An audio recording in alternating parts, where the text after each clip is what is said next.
This is World Cup.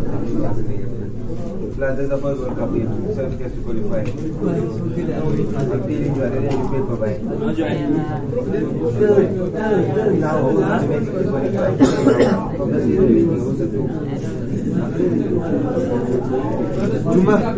Juma. Isn't? Did you read newspaper? When last you read newspaper? Guy, you must read newspaper. You must read. You will play Nigeria. You will catch it nicely. What?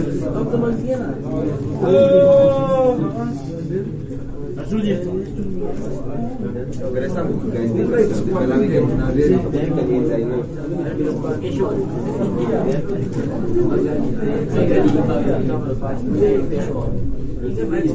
Who's going to go, Jamal?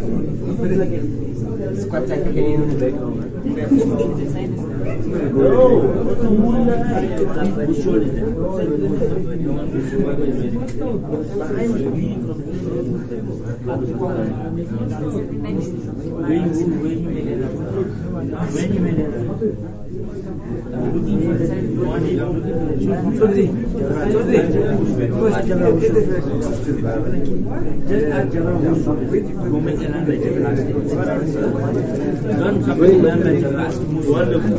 Wonderful.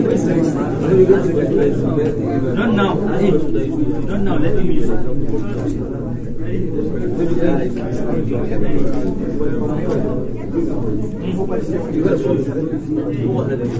When you buy you would have paid cheaper everywhere.